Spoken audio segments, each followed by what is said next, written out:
महाभारत का युद्ध द्वापर युग में लड़ा गया। महर्षि वेदव्यास ने इस पूरी घटना को संस्कृत महाकाव्य का रूप दिया। इस महाकाव्य में कई प्रेरणादायक कहानियाँ शामिल हैं। ये कहानियाँ बच्चों को धर्म और कर्म का पालन करना सिखाती हैं।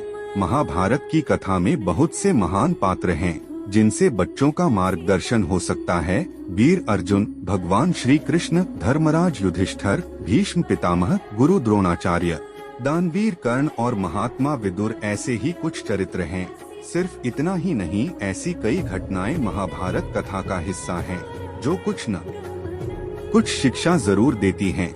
मॉम जंक्शन के इस कहानी सेक्शन में हम ऐसे ही पात्र और घटनाओं का जिक्र सरल भाषा में करने जा रहे हैं।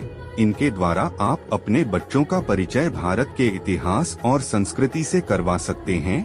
श्री कृष्ण की देखरेख में अर्जुन ने जितने भी निर्णय लिए वो विवेक और बुद्धि का इस्तेमाल करने के अच्छे उदाहरण हैं। कृष्ण अर्जुन संवाद सुनने से बच्चों में निर्णय लेने की क्षमता का विकास हो सकता है। महाभारत की कथा में श्री कृष्ण के चरित्र की मदद से आप अपने बच्चों में भगवान के प्रति आस्था पैदा कर सकते हैं। तो चलिए आज जानते हैं द्रौपदी का विवाह का कहानी। सदियों पुरानी बात है, पांचाल नामक नगर में राजा द्रुपद का राज हुआ करता था। राजा द्रुपद की एक बेटी थी, जिसका नाम द्रौपदी था।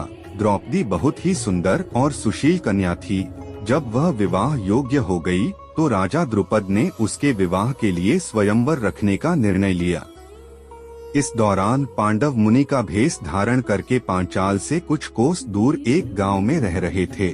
जब उन तक द्रौपदी के स्वयंवर की सूचना पहुंची, तो वेदव्यास के आदेश पर उन्होंने पांचाल जाकर स्वयंवर में भाग लेने का निर्णय लिया। पांचाल जाते समय उन्हें रास्ते में धौम्य नामक एक ब्राह्मण मिला, जिसके साथ वो ब्राह्मण का भेष धारण करके स्वयंवर में पहुँचे। स्वयंवर में दूर दूर से बड़े बड़े राजा महाराजा और राजकुमार पधारे हुए थे। वहां पहुंचकर पांडवों ने ब्राह्मणों के बीच अपना स्थान ग्रहण कर लिया। उस सभा में श्री कृष्ण भी अपने बड़े भाई बलराम और गणमान्य यदुवंशियों के साथ बैठे हुए थे। सभा की एक ओर सभी कौरव भी विराजमान थे। कुछ देर बाद सभा में राजा द्रुपद पधारे और उन्होंने स्वयंवर के लिए पधारे सभी मेहमानों का स्वागत किया। अब सबकी आंखें राजकुमारी द्रौपदी का इंतजार कर रही थीं। सब यही सोच रहे थे कि राजकुमारी उन्हीं को अपना पति चुनेगी। कुछ समय बाद सभी का इंतजार खत्म हुआ और राजकुमारी द्रौपदी एक सुंदर सी परी की तरह सभा में पधारी। उन्हें देखकर सभी मंत्रमुग्ध हो गए। राजकुमारी ने सभा के बीच से गुजरते हुए अपने पिता के सिंहासन के समीप अपना स्थान ग्रहण कर लिया। इसके बाद सभी सभागणों को संबोधित करते हुए राजा द्रुपद ने कहा, मैं राजा द्रुपद इस स्वयंवर में आप सभी मेहमानों का स्वागत करता है।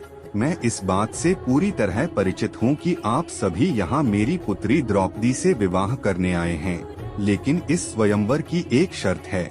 आप सभी को सभा के बीचों बीच एक स्तंभ पर गोल घूमती हुई नकली मछली लटकती दिख रही होगी। उस मछली के ठीक नीचे धरती पर एक तेल का पात्र रखा है, जिसमें उस मछली का प्रतिबिंब दिख रहा है।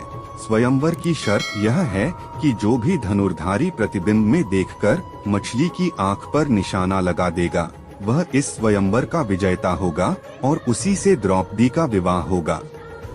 राजा द्रुपद की यह बात सुनकर सभी राजा बारी बारी आकर मछली पर निशाना साधने का प्रयास करने लगे, लेकिन कोई सफल नहीं हो पाया।